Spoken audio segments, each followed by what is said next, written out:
USW 13 2001 members. I know most of y'all are calling wanting to know, about this TA.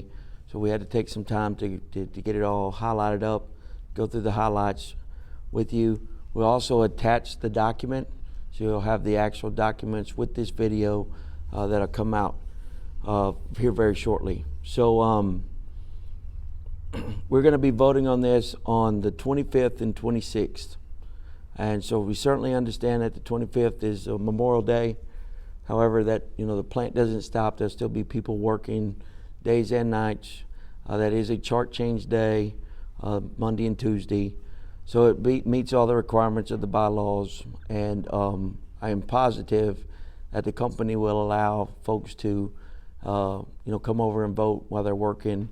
But we'll be open from 4:30 a.m. until 7:30 p.m. both days to get this vote done. This issue is now in the membership's purview, and rightfully so. It is now time for the membership to weigh in on this product that we brought back. When you look at the document, it's very clear that what we brought back was going to required. It was contingent on the bargaining team recommending ratification, which we did that last night. And today we're going to go through the highlights of the document. We're going to send you the actual document. It's a lot of stuff, so bear with me. On page 1, for as far as the extension goes, the language right underneath the first paragraph, that the terms and conditions of the agreement are extended through May 31 of 2020 at 11:59. So that's where we're at. It is a new 3-year deal from May 15th, 2020 through May 15th, 2023. Second page, the wages are there for your review. The medical plan contributions, this is typical language that's in every new contract. Just to roll over that the medical contributions just for the medical plan only will be the same as all other ExxonMobil employees. Number 1 on that page 2 is the 54-month pay progression. When we go to number 2, that's the 90-day notice of a strike or lockout. That changed from 60 days to 90 days. The USW president schedule. So as you can see, it's a straight day position at boss. That the president, business agent may request unpaid time to conduct union business. And, I got to give as much notice as practicable, and then that the supervisors will not unnecessarily, unreasonably decline the request. There's another one in there as regards to off shift or off days, access to the plant. The president will have to get approval through HR to be here during those times.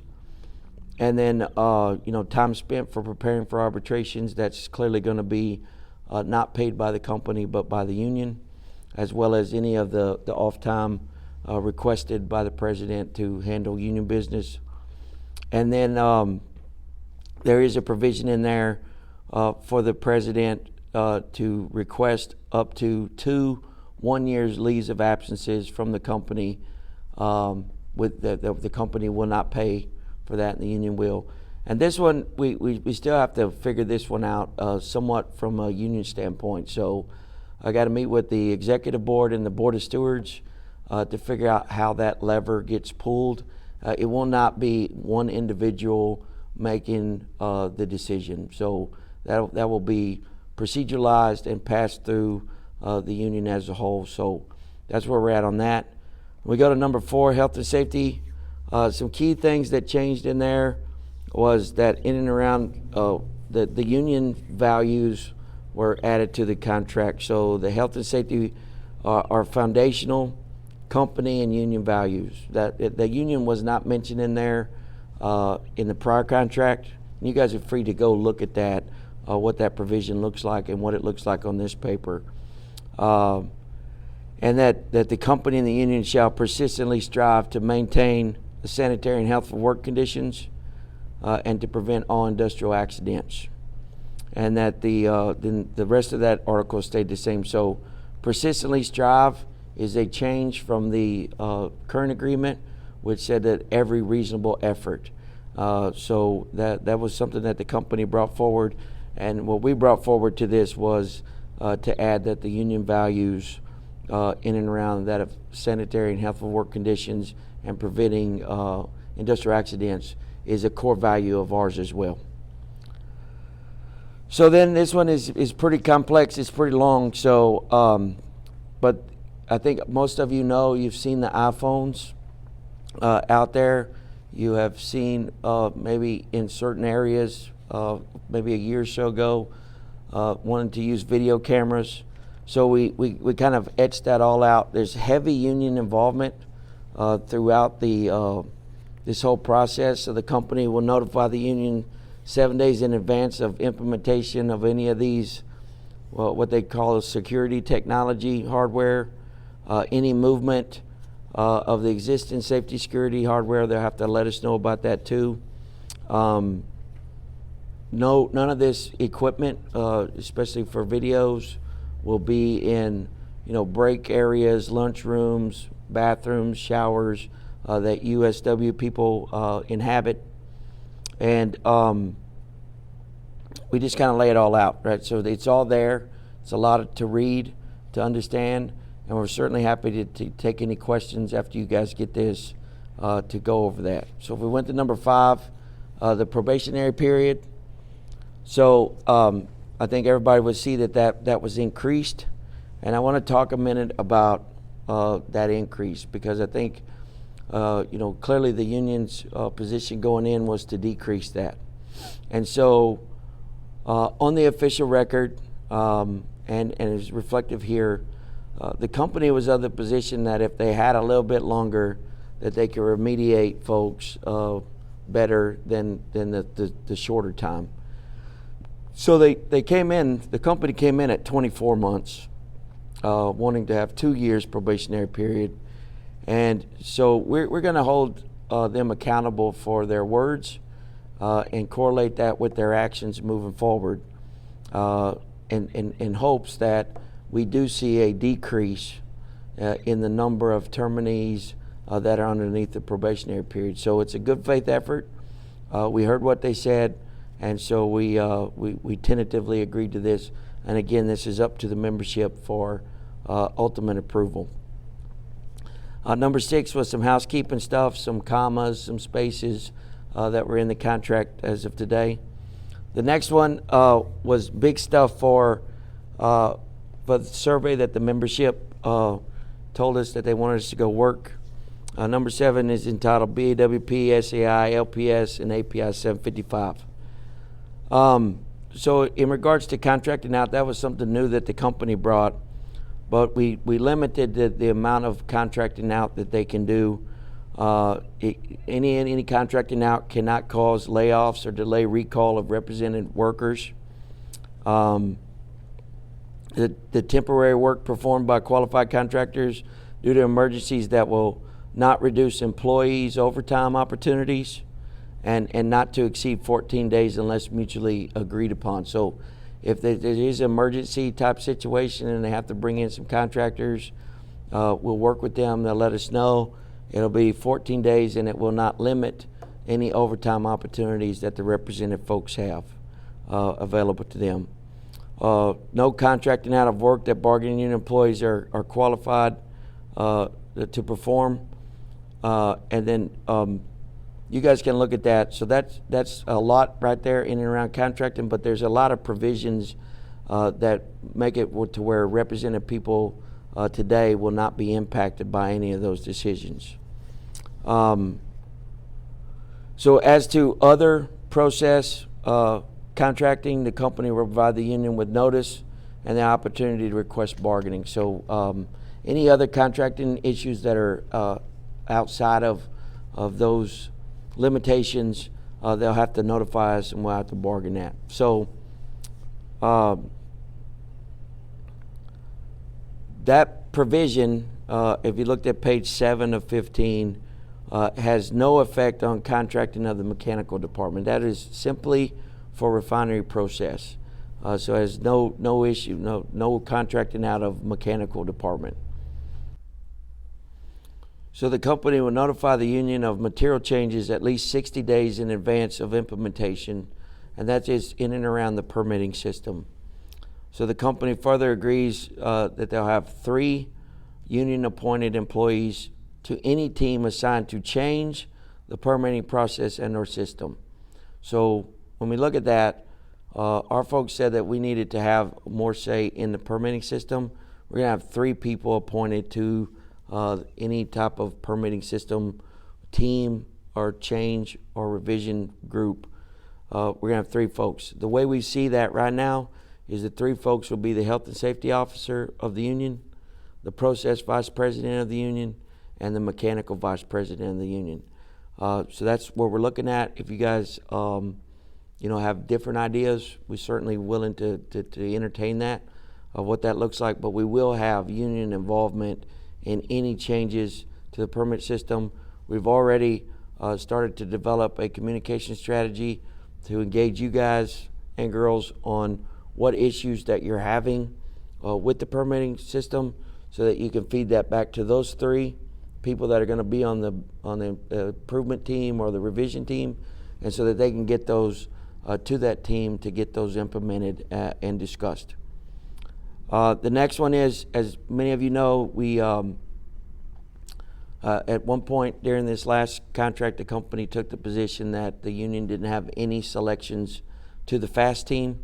Under this TA, which is up for your ultimate approval, there will be 2 USW represented employees on the FAST team for the duration of this contract, and 1 will be company appointed and 1 will be union appointed. So we did get back into making sure that we had a union appointed selection on the FAST SAI team.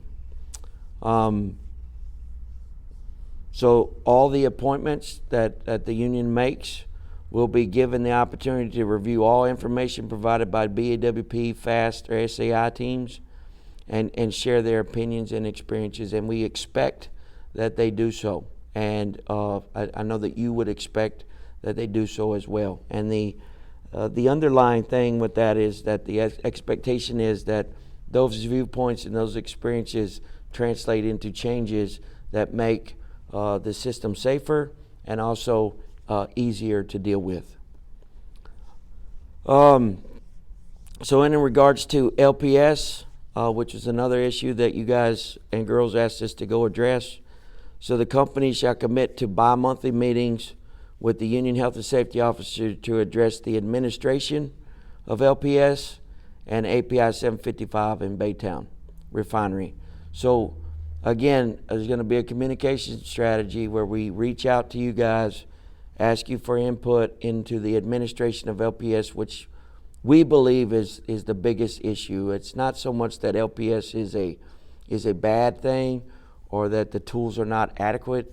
It's the way that it's administered. And so when you guys see issues with that, whatever it is, whether it's quotas, whether it's LPOs being changed after y'all get them done, whether it's the FRCS process, whatever that may be, you're going to now have a link back to the health and safety officer so that bi-monthly he can get these issues addressed with the safety group. And hopefully, again, the goal is that we see incremental and directional proportional changes to those issues coming forward. So that's that, to address that. On number 8, the perfect attendance program. So the company wanted to do away with that. So effective as of the ratification of this, if it is ratified, the perfect attendance program will cease to exist. If we went to number 9, wage transfers, these are to apply to voluntary process transfers in between the laboratory, from the refinery to the lab or to the chem plant, so forth and so on. But the employee has to volunteer for such a transfer, and the company will notify the union of these agreements or these assignments before the transfer is executed. In the next one, In regards to like emergency situations, the company may require temporary transfers. The company will notify the union before the transfer is executed and will seek volunteers before requiring these transfers. So when they contact the union, certainly we're going to make sure that all folks that want to do that, want to participate in that, are chosen and try to limit the amount of people that may be forced to that. The next one is if for turnarounds, in which case, as some of y'all have seen before, we've brought people in from Beaumont or Baton Rouge. We've seen even Canadians come down, work turnarounds. What we got showed up in here that the company shall solicit volunteers from the Baytown Complex employees prior to soliciting volunteers from outside the Baytown Complex. The whole thing around that one is if we have a turnaround, whether it's, we have a turnaround at the chem plant where they need resources, we want to make sure that the refinery folks have an opportunity to go over there and be a part of that prior to bringing in outside folks. And so we got that done. This will be, we're not going to create forces in an area to free somebody up to go to that. But if you have extra manpower, that is something that we're going to be looking at to make sure that we're tapping into all of our resources here prior to going external. The next one is number 10, the work schedules. So the company wanted a plethora of schedules for turnarounds, projects, so forth and so on. But in here, the company will notify the union of changes as far as advance as practicable. So any changes to the normal 4-on, 4-off schedule, they're going to let us know that, hey, we're going to go to this schedule for this turnaround, this project, whatever. And the company will meet and discuss the effects of any changes upon the union's request. So the union is going to be highly involved in this, but they do have several schedules. So for the mechanical group, it's the standard 13 on, 1 off, and then also a 14 1 off schedule. And then for the process group, we got the 13 on, 1 off. We put in a 14 on and 1 off. We put in a 7 on and 1 off. We got the 4x10 schedule. Typically that has to be done with a side agreement. But for anybody that's working a project and they want to work 410s, no side agreement required. You just go from 12s, you go to 410s. You could do that. We put in the 15 on, 1 off schedule, the 14 2 off schedule, and the 7 on, 1 off schedule, but it's actually in there twice. Don't know why that is, but if any of the schedules that are divisible by 8 would eliminate any AP 10 time if the turnaround schedule was started at the start of the chart in which you're going to be following for that turnaround. So that scratched some of the company's itch in and around that of fatigue pay, which they took exception to. It was on the list. It came off late as we went through the process. They did come for that, but it was removed later on. So the CBA printouts, so they're going to print 200 copies of the contract so that we can, get those to any new hires during the term of the agreement, as well as utilize those for exhibits in arbitrations. The rest of this stuff we're going to put online here at the union, and then also the company will have it available online on the company intranet site. So if you guys need a contract, we're going to have it electronic. We can email you a copy of it, whatever you need, or you can go online on the website and find the contract. But we're going to have plenty of ways to get to the contract. The next one is number 12. So we got the 12-hour schedule. That was that 5445. So this is that same commitment that they'll get with us during the term of this agreement to talk about shifting that from 4 on 4 off to that schedule. Certainly want to have all the input. I know that there's interest in and around it. So if you folks want this, or anybody that's interested in this schedule, that does have some of the bells and whistles that the DuPont schedule has, but without the volatility of numbers of days worked, only having 1 day off here, so forth and so on. It's pretty standard. It doesn't change a whole lot from 4 on 4 off, but you do get 2 weekends off a month, and every check's a 7-day check. So if you have interest in that, please let us know. We can certainly, utilize your input and maybe even have you on the team as we discuss that with the company. On the TWIC cards, we did have an issue where folks were being asked to go take care of that on their off days. And then there was this whole thing around how do we get them compensated, so forth and so on. So we came up with a memorandum of understanding that any USW represented employee at the Baytown refinery required to have a TWIC will be allowed to visit the TWIC card office on company time during the regular shift, subject to supervisor approval. So this just makes it where you're not having to go on your off days. The TWIC card office is a government-ran agency, and so when you go over there, you could be there a while. So you certainly don't want to be doing that on your off days. So they'll have to schedule that when people are on their work days, and then they'll have to go get that TWIC card. The next one is LP time. It's important to understand that when we exchange proposals, we did have LP time on our proposals. The company did not. So where we landed was on some language that you have seen before that does mirror that of the chem plant and the laboratory, and that's that. So it's self-explanatory. We got a memorandum of understanding that the company agrees to revise the competent planner training to include a requirement of passing a test before being certified as a competent planner. It's not everything that we wanted to get addressed, but it does start to address some of the issues in and around that of competent planners and being able to come back out and produce plans that are number one, good and safe, hopefully drive down revisions of plans if people have to show that they're proficient in applying the tools.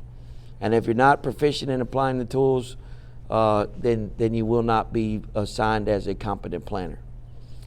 Post-training, again, this is another issue that came up as an issue, in which case we have, sometimes we have trainees training trainees, but the company agrees that BOT graduates training on their first post will be assigned a qualified post trainer with at least 3 years of experience. So it's going to have to be somebody that's out of the training program that's going to be actually training the new hires.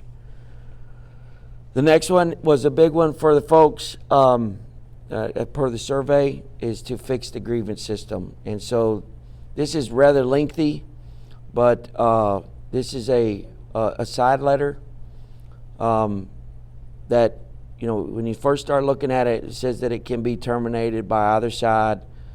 However, if you looked at number 2, it says if either party terminates it, that the parties will bargain over a new process. So if this one doesn't work out and one of us pulls it down, then we'll have to work out another one. The hopes is that this will work out, and we put a lot of work into this. So we bucketed it to grievances that were filed between the last term, May 15, 2016, until May 15, 2020. So how we're going to bucket those, how we're going to get those heard, it's all laid out there. And then we have in another bucket how grievances will be done after May 15, 2020, kind of moving forward.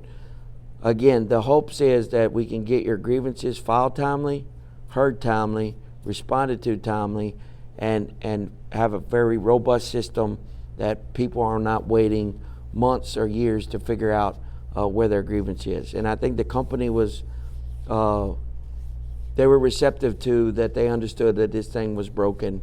And so this was the best path forward. And so we'll get in there, we'll work on them, we'll get all the grievances heard and clean up this backlog. The next one is number 18. This is a 4 on 4 off night schedule for instrument and analyzer technicians only. It is voluntary. They're looking to have 8 people. There'll be 2 shift teams of 4 working 4 on 4 off. Anybody that volunteers They will also have a door to get out, where in which case they would give 30 days written notice that they want to go back to the standard 410 schedule, or day schedule.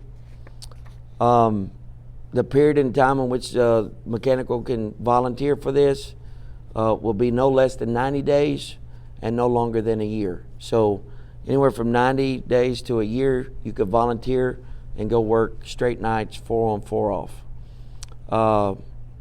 It is at the process rate, and this agreement does not in any way impact, as written out here, the ability to sign up to work off shift skeleton crew coverage for the weekend day shifts. The double time for the mechanical group stays the same under this, even though they're working the 4 on 4 off 12-hour schedule. They will continue to get double time on the 7th consecutive day. And then as far as staffing goes, the shift teams again will be comprised of 4 instrument techs per shift team for a total of 8 technicians.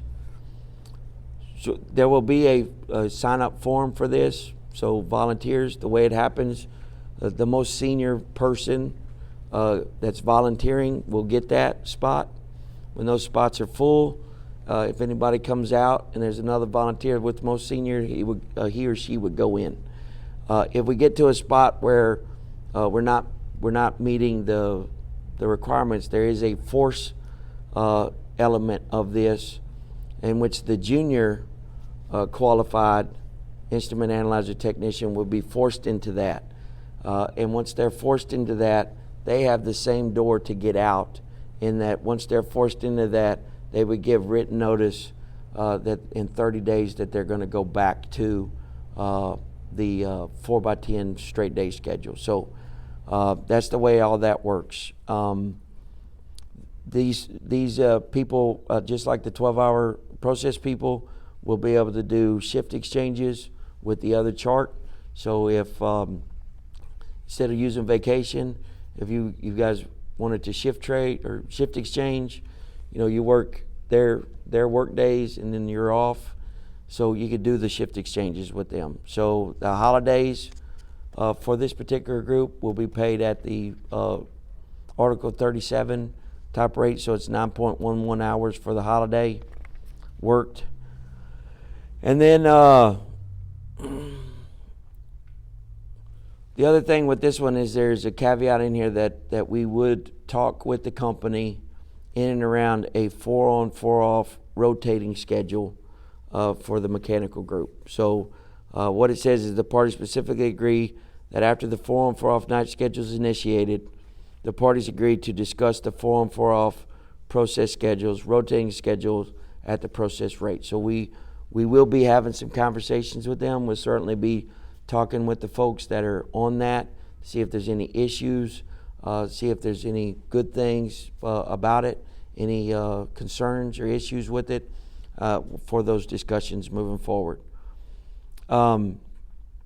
We did address something for the INE group that they brought forward in and around that of being sent home during a regular scheduled work day at some point, and then asked to come back and not being paid for the time that they're at work. So we came up with some language that the companies agreed to in here.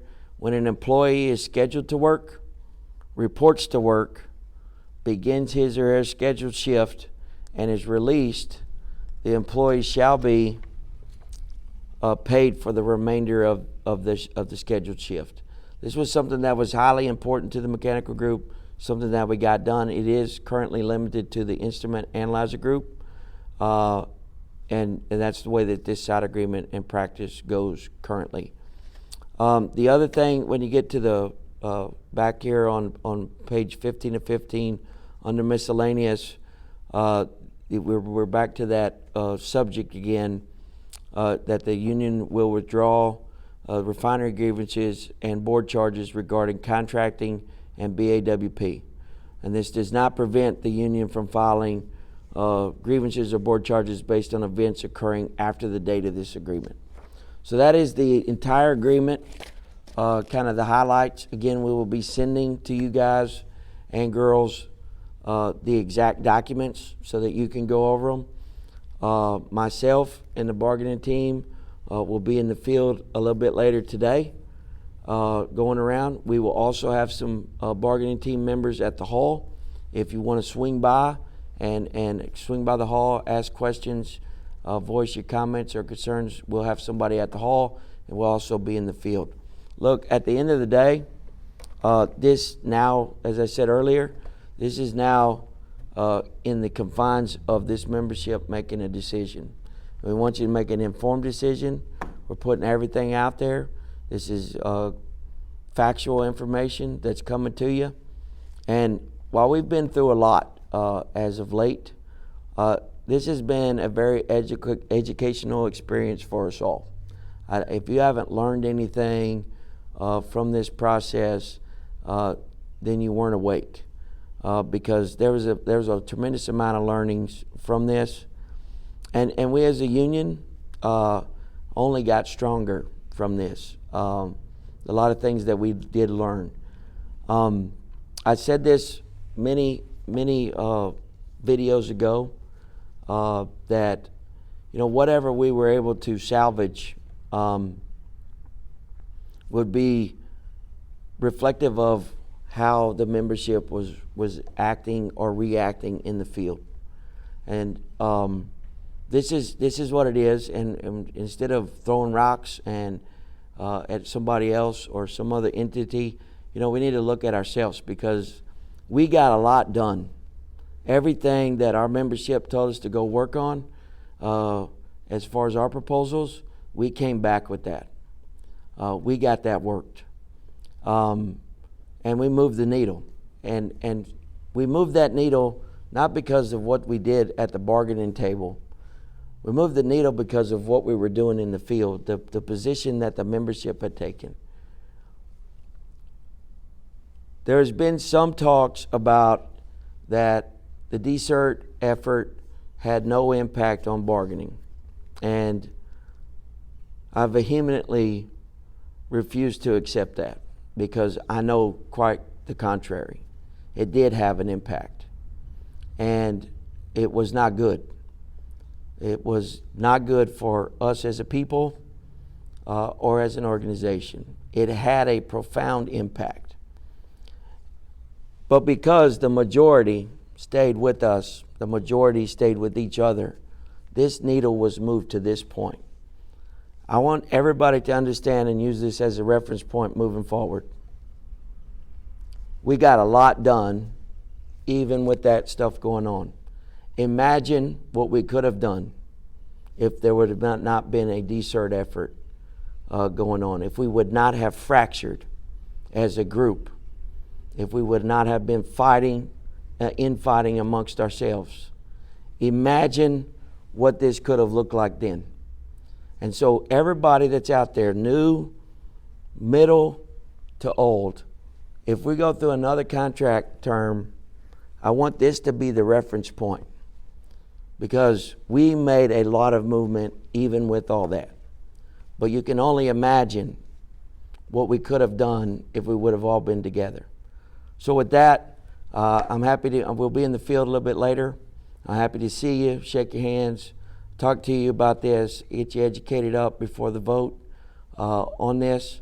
But until then, until the next video, stay safe, stay engaged, stay union proud.